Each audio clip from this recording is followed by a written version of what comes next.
Nalaman po namin sa KSK program through our barangay leaders. Sumali ako kasi gusto kong ituloy yung knowledge ko sa farming. Pag nagsisimula ka pa lang, talagang mahirap as a farmer.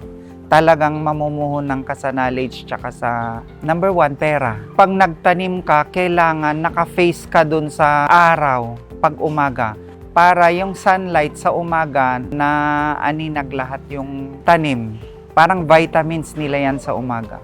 Pag sa organic, safe tayo sa health. Pero sa pag-prepare, talagang mahirap. Pag maraming produce, marami kang pera. Kaya mga aspiring farmers, pag may mga opportunities na kagaya nga ng ganito, mag-enroll kayo, mag-aral din kayo para madagdag kaalaman at malalaman yung mga new technologies na ituturo ng gobyerno sa atin.